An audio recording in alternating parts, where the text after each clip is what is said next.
This week marks the 30th year anniversary that the Sega Genesis was released in North America. One of my favorite consoles of all time, my first console that I played, and today we're going to talk about my top 10 favorite games for the Sega Genesis.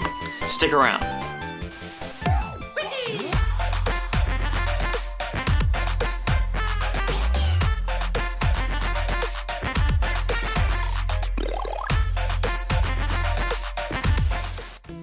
What's up, Internet? Retro here, and can you believe that it has been 30 years? In some ways that seems right, in others I'm like, dang, 30 years, that's a long time, man. I mean, it's hard to believe. And this console holds a very special place to me because it was my first game console.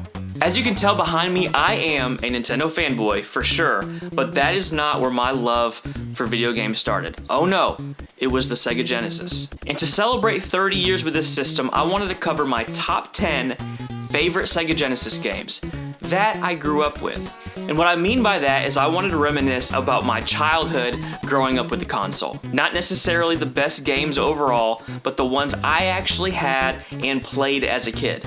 I just wanted to preface with that before I started getting comments down below from people saying things like, "Wait, what? Gunstar Heroes ain't on your list, you dang fool? What about Streets of Rage, you freaking idiot?" Listen, these are the games that I played every day growing up as a kid. And I thought this way the whole list wouldn't be completely filled with the games that you would naturally think would be on it. But hey, before we get into it, if you love 80s and 90s nostalgia, everything from video games, movies, toys, and more, make sure to hit that subscribe button and the bell so you don't miss out on new weekly videos. Let's get into it. Number 10, Paperboy.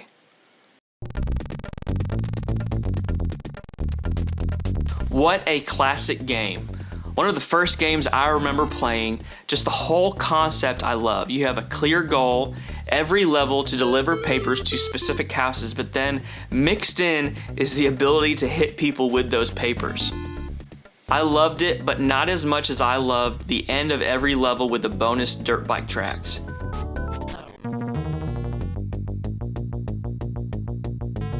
Does this game still hold up? I think it does. Going back and playing this now, in my opinion, it still has great replayability. Number 9, The Simpsons Barts Nightmare.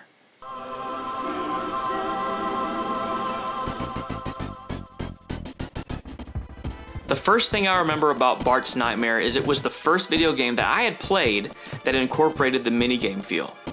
It was a whole new experience to me. I believe there were 5 separate minigames, but to me as a kid, it felt like I hit the jackpot and got 5 video games for the price of 1. I also remember specifically renting this game quite a few times before actually buying my own personal copy. Does it hold up now? Unfortunately, I'd have to say no. Playing it 25 years later, it just doesn't quite have the same magic as it once did.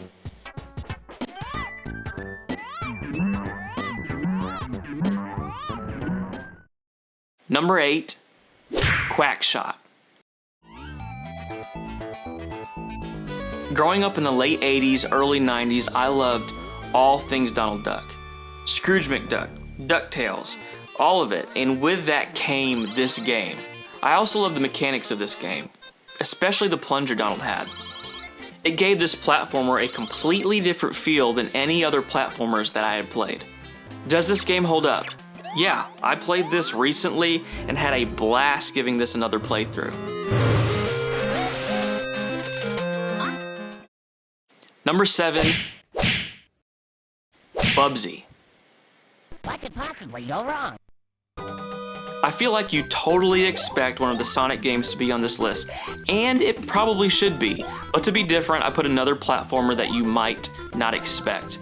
I played the crap out of Bugsy. I loved this game. I know it gets so much hate, but I really enjoyed it as a kid. I love specifically all the colors. Each level popped and were so vibrant. Also, the gameplay couldn't have been any different than a Sonic game. While Sonic was super fast and precise, this game was extremely floaty. Like, this is Bugsy's main thing. He floats. Which honestly, I didn't mind and had a ton of fun playing. Do I like it now? I would say without a doubt,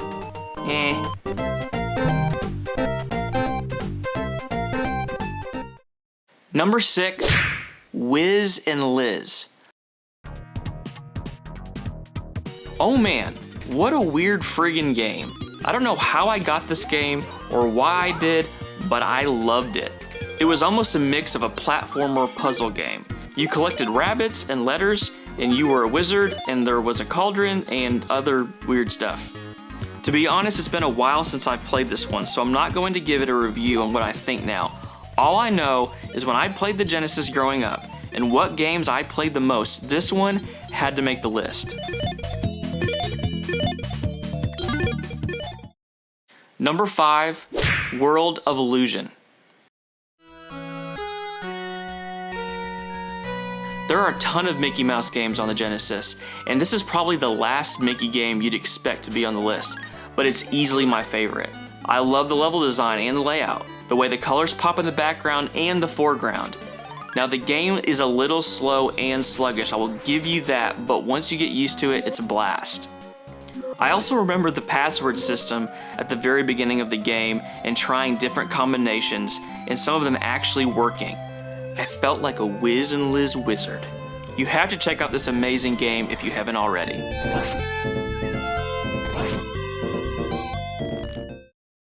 Number 4, Tiny Toons, Buster's Hidden Treasure. Apart from being a solid platformer, what I remember the most about this game was renting this game probably a dozen times. I didn't own this game for years, but it was a staple in our house as a weekend rental. Moving from slow platformer in World of Illusion to mega fast platformer in this Tiny Toons adventure. I also remember specifically enjoying the boss battles in levels. Does it hold up today? Again, yes. I played this not too long ago with my niece and we couldn't put it down.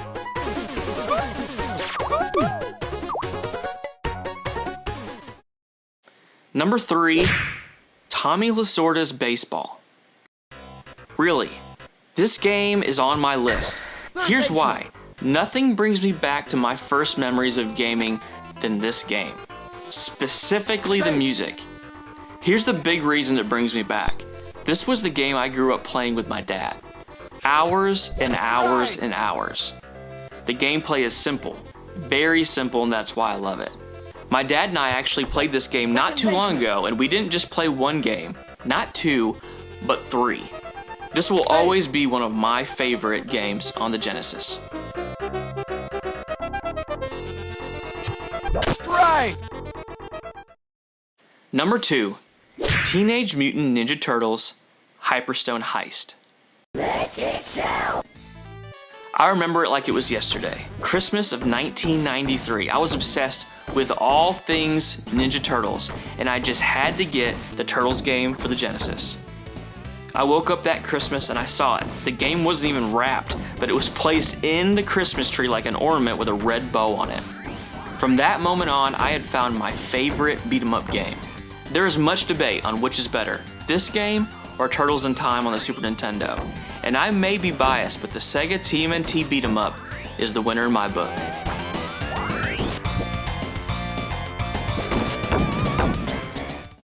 Number 1, Aladdin.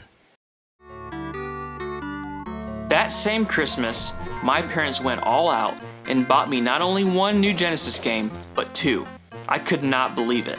After already getting TMNT, I thought there was no way I was gonna get another game. And then I opened this beauty. Somewhere there's a home video of me and my sisters playing this game, and you can hear the music to the first level playing in the background. That music takes me straight back to Christmas of 1993 and playing that game all winter. I couldn't stop playing it. I love everything about this game. The platforming, the level design, the music, everything. When I think of the Sega Genesis, I think about this incredible game. A game that I still pick up and play to this day.